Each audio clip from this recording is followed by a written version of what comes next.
Hello, sports fans.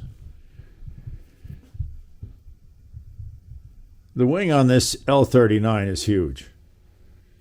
It's like looking at a P-47. The retracts are installed and functioning. And I have a confession. I like electric retracts. There, I said it. These work good. The nose wheel required a little bit of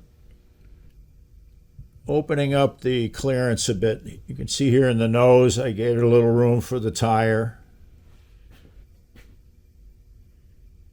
And aft, you can see there's some relief for the struts and two holes to get the aft screws on the mounting plate.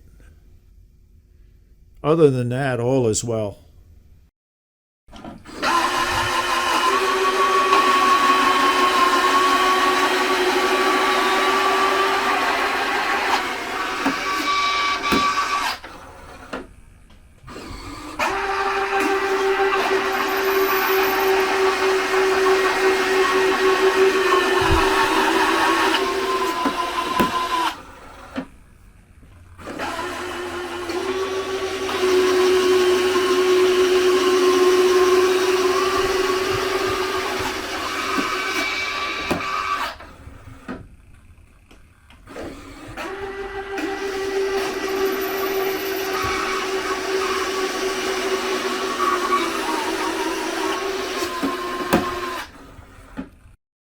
At first, this controller was intimidating for me, but after I tinkered with it a bit, it turns out to be pretty simple and straightforward. The input voltage range is 6 to 8.4 volts. And what I like to do with electric retracts is to use the maximum voltage allowed. In this case, 8.4 volts. However, I don't like to use LiPos, especially when they're buried in the airplane. So what I opted for was a 4-cell lithium-ion battery rated at 14.8 volts. And I chose this battery simply because I have it. You could just as well use a 3-cell. The whole idea is to use a voltage regulator and regulate the input voltage to as close to 8.4 volts as you can get it.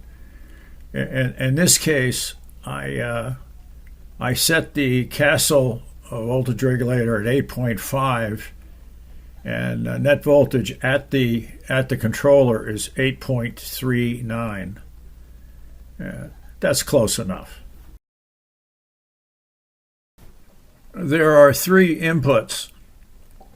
The input voltage, which we just discussed.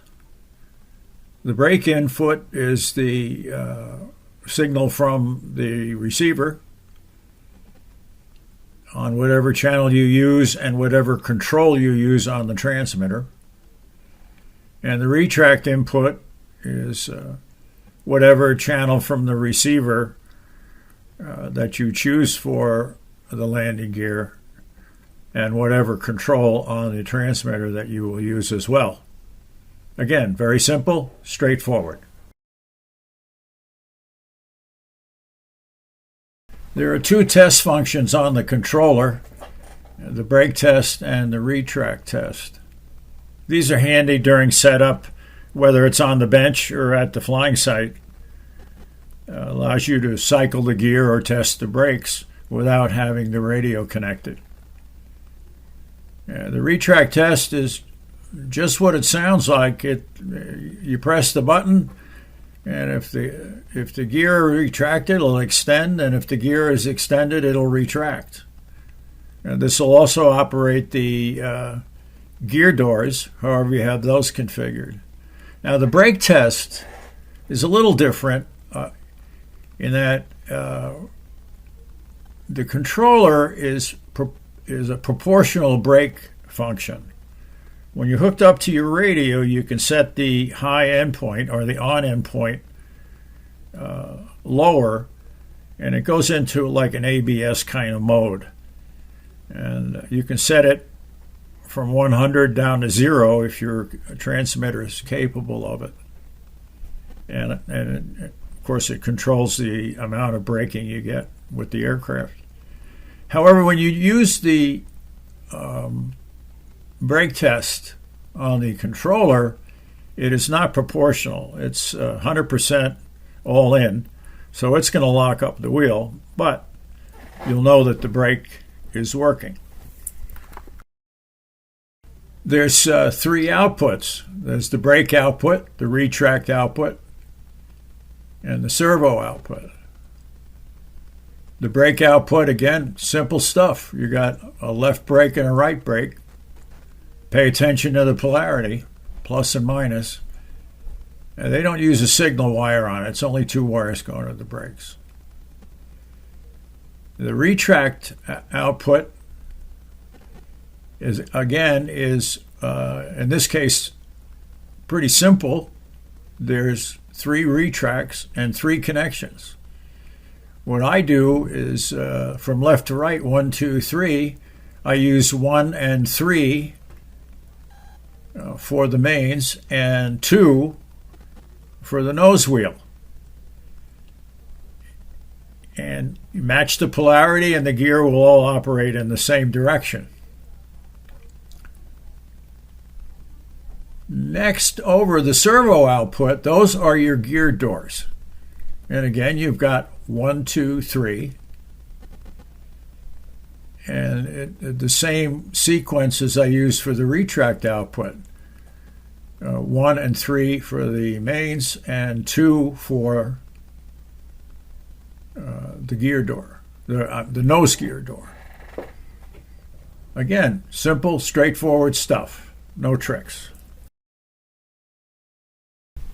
There is a jumper plug, 6-volt and battery.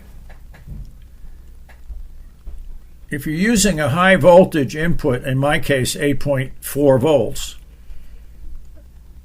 you want to set the gear door voltage to whatever the servos can handle. So in my case, I'm using D-series high-techs, which are high voltage. So I've got mine jumper set at battery, whatever the input battery voltage is. However, if you're using a lesser rated servo, you want to set that jumper plug at 6 volts. Now on the configuration controls, you'll see some dip switches and some up and down buttons. Let's start with servo inversion. That's Chinglish for servo reverse. You got 1, 2, 3.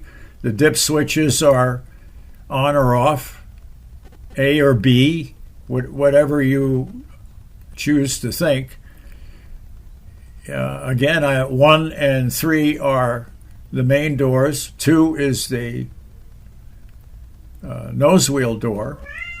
If the door is going the wrong way, flip the switch and correct it. Now, while I'm setting up the doors, I take the strut out of the retract unit because the doors won't operate unless the retracts are plugged in. So remove the strut so that you don't have the wheel and the door conflicting. Now, retract mode, again, that's dip switch controlled. 1, 2, 3, again, dip switches.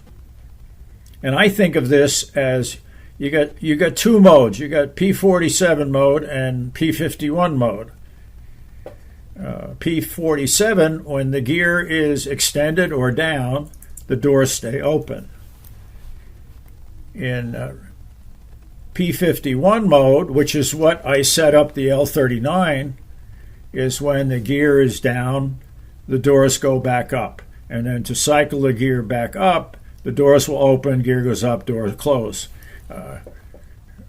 There's no big trick to it. The servo travel is endpoints increase or decrease to where the doors are operating properly. And that's about it. Take your time, be patient, and you'll have it all under control in no time.